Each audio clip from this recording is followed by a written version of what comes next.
하나님 말씀 보겠습니다. 하나님 말씀은 잠언 25장 15절 말씀입니다. 오래 참으면 관원도 설득할 수 있나니 부드러운 혀는 뼈를 꺾느니라. 아멘. 오늘 말씀에 오래 참으면이라는 말씀이 나옵니다. 여기에 참다에 해당하는 단어가 아프라는 단어인데 이거는 코, 호흡하는 곳을 의미합니다. 그래서 사람이 아주 분이 마음속에 화가 나는데 그것을 참을 때 코로 씩씩대는 그러한 모습이 형상화된 것입니다. 그래서 이것을 분노, 화라는 의미로 사용되어지기도 하지만요, 참을 때도 이런 모습이 있기 때문에 참는다, 참다라는 표현에도 이 단어를 사용합니다.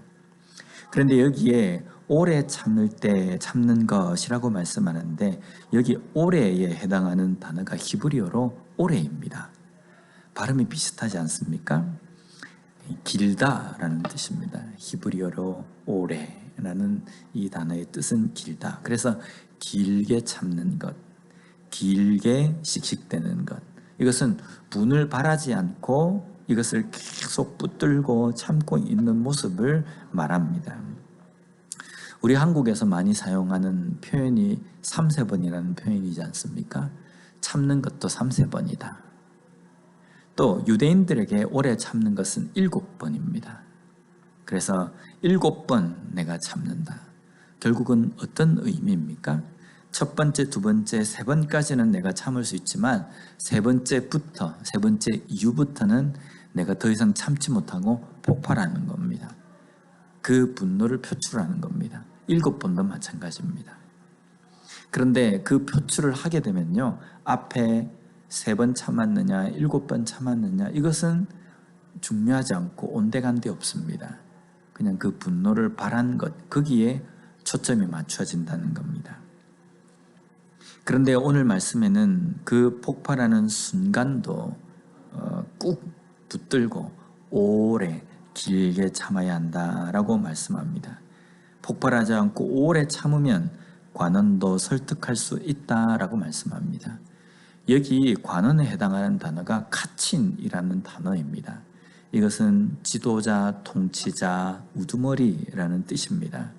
그래서 한글로는 관원이라고 번역이 되어 있지만요, 여기에 담겨 있는 의미는요, 왕으로도 볼 수 있고 때로는 재판장으로도 볼 수 있습니다. 그리고 여기에 설득하다에 해당하는 단어가 파타라는 단어인데 이것은 열다, 설득당하다라는 의미입니다. 그래서 여기에서 설득하다라는 것은 마음을 열게 한다라는 의미로 사용되어진 것입니다. 화를 내지 않고 끝까지 참고 대하는 것은 관원의 마음도 열 수 있다라는 의미입니다. 재판장의 마음도 열 수 있다라는 겁니다.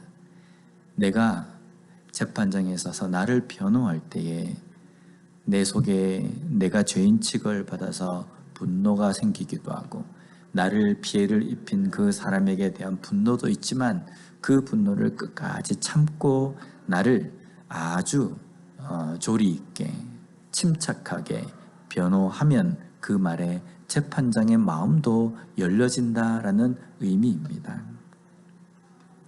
재판장의 마음을 연다는 것은 어떤 의미입니까? 그 상황에서, 위급한 상황에서 내가 그 어려움을 당하지 않고 그 어려움을 이겨낼 수 있고 피할 수 있다라는 의미입니다. 그래서 뒷부분에 보면 부드러운 혀는 뼈를 꺾는다라고 말씀합니다. 여기에 부드러운 혀는 오래 참는 마음입니다. 여기 부드럽다에 해당하는 단어는요, 라크라는 단어입니다. 오늘 본문 이 한 절의 말씀에서 히브리 원어에 대한 뜻이 많이 나오는데요. 좀 그래서 조금 귀에 거슬릴 수도 있지만 원어를 하나하나 살펴봐야지 오늘 이 본문의 말씀을 충분히 이해할 수 있기 때문에 원어 인용을 많이 합니다. 양해해 주시기 바랍니다. 여기에 부드럽다에 해당하는 단어가 라크라는 단어인데 이것은 부드러운, 연한이라는 의미와 함께 약한이라는 뜻도 담겨 있습니다. 약하다는 겁니다. 그래서 내가 오래 참는다라는 것은 부드러운 혀를 가지고 말한다는 것인데, 이 오래 참고 부드러운 혀로 말한다는 것은 때로는 부드럽게 연하게 어떻게 행동하는 것도 있지만요, 마치 약한 사람처럼 보일 수도 있는 상황을 의미한다는 겁니다. 우리가 왜 3번만 참고 그 다음엔 더 이상 참지 못합니까? 더 참으면 내가 바보 취급 당할 것 같기 때문입니다. 7번 참다가 왜 그 다음부터는 더 이상 참지 못합니까? 내가 나를 다른 사람이 마치 바보 취급할까 봐입니다. 그래서 한계를 두는 겁니다. 여기서 내가 더 이상 참으면 내가 손해를 본다라는 겁니다. 나를 우습게 본다라는 겁니다.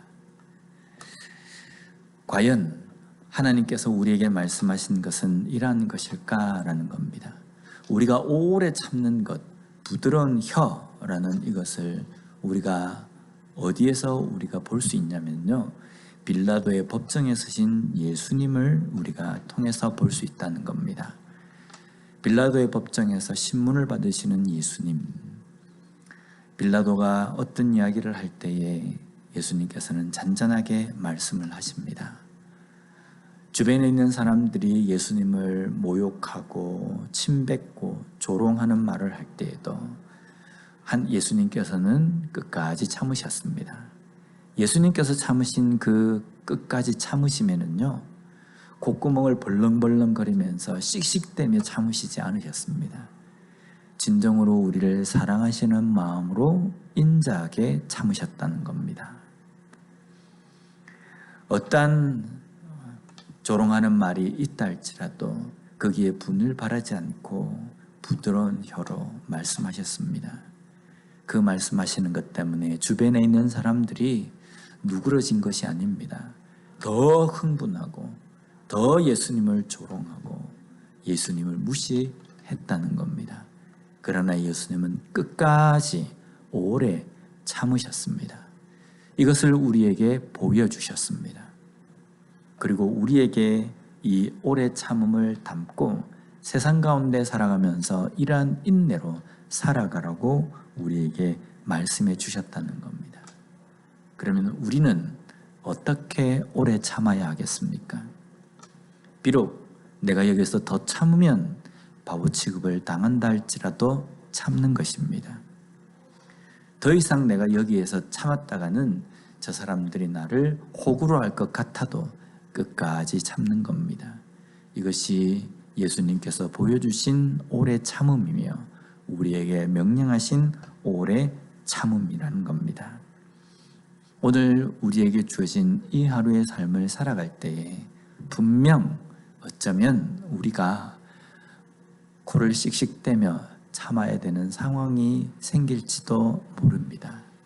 그러한 상황 속에서 내가 코를 씩씩대며 이를 악물고 참기를 시작할 때에 우리는 생각했으면 좋겠습니다.